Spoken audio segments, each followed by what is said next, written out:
Do you guys want to know what various types of birds were called by people that lived in southern Britain 1200 years ago?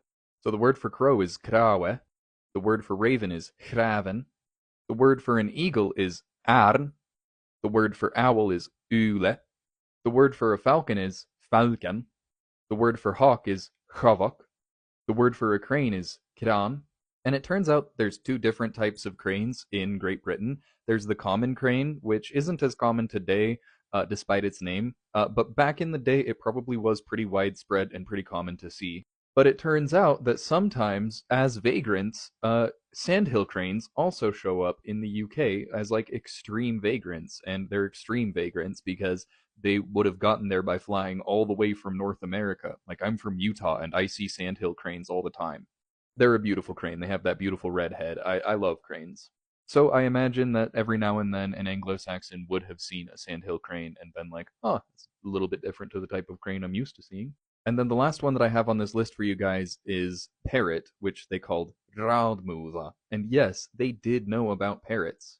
So pretty much every time that I make one of these videos, people express some level of surprise that Anglo-Saxons knew about animals that didn't show up in Great Britain.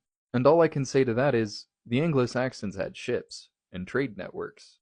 Like, look at this incredibly low quality image of one of the coolest maps that was produced throughout the entire medieval era, produced sometime at the end of the 10th century or the beginning of the 11th century, called the Caanania map, or the Anglo-Saxon Mappa Mundi. Mappa Mundi just means map of the world, and they call it the Anglo-Saxon Mappa Mundi because it was a map of the world that was produced by the Anglo-Saxons. But as you can see, Great Britain is all the way over here in the bottom left, and pretty much all the rest of the old world is depicted strikingly accurately for when this map was produced, and really rather scientifically produced map that was created at the time that the Anglo-Saxons, were doing their thing.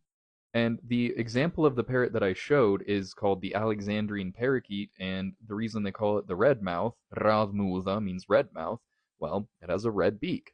So yeah, the Anglo-Saxons were aware of parrots and all other kinds of animals too, even though they didn't live in Great Britain with them. The Anglo-Saxons, weren't a culturally isolated bubble. They were connected to the entire rest of the old world at their time. In fact, all of those beautiful pieces of gold jewelry with the garnet inlays, those are thought to have come from the Byzantine Empire. Thank you so much for watching, everybody. My name is Beast. If you are into Anglo-Saxon history and learning about Old English, please give me a follow. I am trying to recover my platform to where it was before I was banned, so all of the support is much appreciated. Again, thank you so much, everybody. And let me know in the comments what kinds of animals you'd like to know the Old English names of, and I'll do that next.